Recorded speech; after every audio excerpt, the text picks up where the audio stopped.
Welcome back to Hero Movement, where we explore and share ideas in all things movement, wellness and adventure.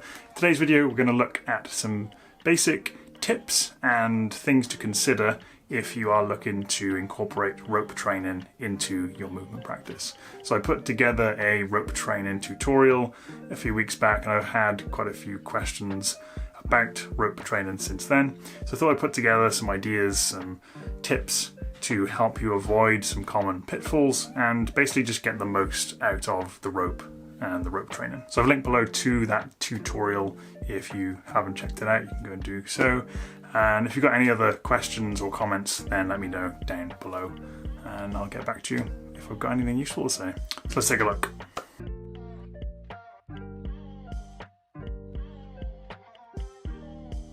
So first tip would be to experiment with a few different tools. So the tool itself doesn't matter that much ultimately, but there are some pros and cons to using certain types of rope. So to get started, a normal skipping rope or gym rope, like a really thin one, that's fine. Like, you don't necessarily need to invest in a higher end rope right away. You can learn the basic underhand and overhand movements, and that's basically what I did with a gym rope. Kelly Starrett has even used a gymnastic ring strap with a buckle on the end, so you get some feedback from that. So to learn the very basic underhand and overhand patterns, that is fine. The only drawback is because these ropes are quite light, you don't get as much feedback. You might not feel the impact of these rotational movements as much, and when you move on to some of the more advanced moves, some of the dragon roll and the sneak patterns, they can be a little bit trickier and they don't feel as nice compared to using a heavier rope. So I started with a skipping rope, then I bought a rope from a rope wholesaler, which I'll link down below. It was like a poly braid, I think it was a 16 millimeters. So it was good. I got more feedback. I probably went a bit too heavy, so I'd advise going for like a 14 mil or a 12 mil if you are going to go down that homemade route. So it made the rope training more challenging, but then picking up new skills with a heavy rope like that can be harder than it needs to be. So this is that black rope. Yeah, it's a hefty one. So then we have the more specialist ropes. So I've got a few of the Octo Moves ropes. They were kind enough to gift them to me. So I did a review of the Phoenix, which is this red one, which you can check out. I'll link to down below. I've also got the, what's this one called? Flowzilla, and the Funky Zen. So this one is a bit thinner. These two are quite similar. I'll do a comparison video at some point if there's demand for it, if you want me to do that. You can always let me know down below. But these ropes, they have enough weight for you to get some nice feedback, but they're also light enough and they flow through the air well enough to get some speed. So it's a nice balance between the two. So they're a little bit pricier than the DIY route, but they are nice to train with and they're durable. I think they should last a long time. They're like navy ropes, so they're built to last. And there's a good balance between being challenging enough to get a training effect, but also easy enough to use to pick up the movements in the first place. So to summarize, the first point, you can get started with little to nothing. And then if you really enjoy rope training and you want to really integrate it into your practice, then go in the DIY route, or investing in a Octo Moves rope is going to be worth it, probably long term.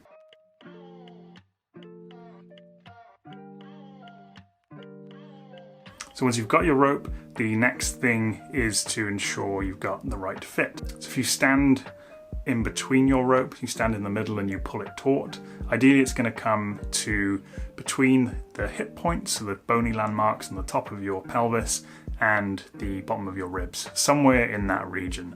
You'll adjust the length as you move further down your rope training journey, depending on what sort of training effect you're looking to get and which moves you're working on as well. So you want enough clearance so the rope is not constantly smacking you in the head, but you also don't want it to be so long that it's dragging on the floor all the time and hard to get momentum to perform the movements. So changing the length of the rope can be achieved by using a series of different knots. If you go in the DIY route, the end handle knot is essentially a boat shoe knot. I get questions about the knots all the time, so I've linked down to some videos below in the description box how to tie your own knots. To shorten the rope by about 10 to 15 centimeters, you can just use a simple standard knot, ideally around 10 to 15 centimeters away from your top knot, or at least ideally not in the center of the rope where it's going to impact the flow. If you need to shorten it further, you can either add extra simple knots or you can do a figure of 8 knot, which should shorten it by about 15 to 20 centimeters, I think. Again, there should be some links down in the description box on how to tie these knots in your rope.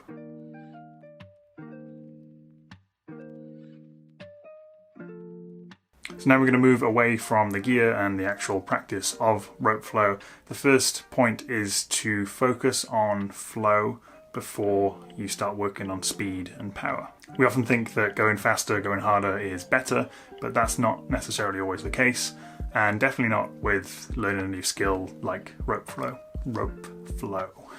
If you aim for slow and smooth first, this is going to help remove any restrictions. It's going to mean you're relaxed. It's going to mean you're going to pick up the skill a lot easier. Eventually then speed is going to come as a natural byproduct. On the other hand, if you try to go fast straight away, you're going to pick up bad habits, it's going to be sloppy, and I can't imagine there's going to be much transfer then over to your athletic movement patterns and everyday life. So take your time, be patient, and go slow before you try to go fast.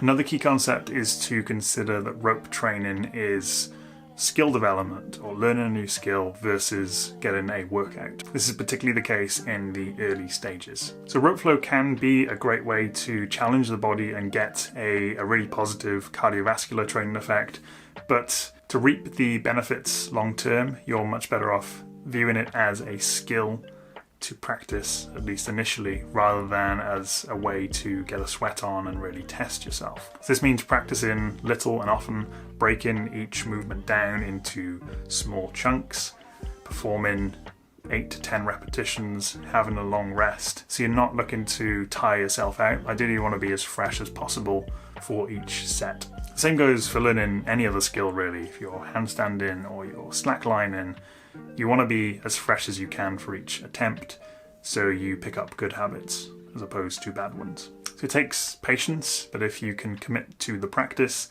then sure enough, soon enough, you'll be able to incorporate it into your normal movement practice as a way to test the body. But initially, learn it as a skill, view it as a skill before trying to push yourself too much.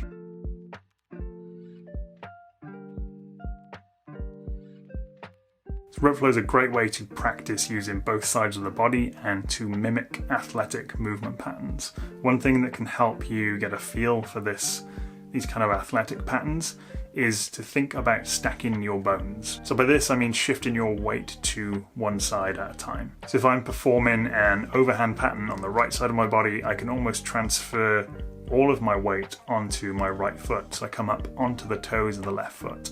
And if I really wanted to, I could maybe even lift that left foot off the floor. So having the bones stacked on top of each other results in more efficient movement. You're not having to use as much muscular strength and effort to perform a pattern because you're more aligned. So we're using the skeletal system, so the musculoskeletal system, not just the muscular system. We see the same weight shift in patterns like throwing and running and striking. So this is where rope flow really kind of starts to transfer over potentially. It's essentially teaching you to conserve your energy and become a more efficient mover.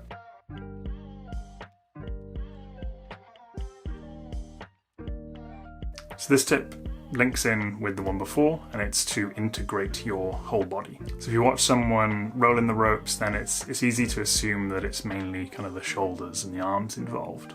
The truth is the rope is a full body experience. Ideally you want to use the rope as a way to move your body from your toes to the tips of your fingers. So your wrists, your ankles, and everything in between is getting involved. So getting the whole body involved has numerous potential benefits. If you're coiling through the spine, you're generating a lot more power and you're building mobility through the spine. Pivoting through the hips allows you to transfer power from one side of the body to the other.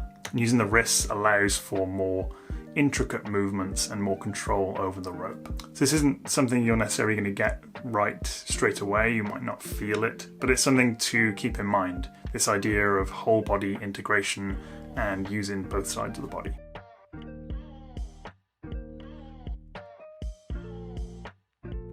So the last thing is to integrate the rope into your movement practice. It's a versatile tool, we can use it in numerous ways. The most important thing is to find a modality that works well for you. There's a few ways that I've used the rope.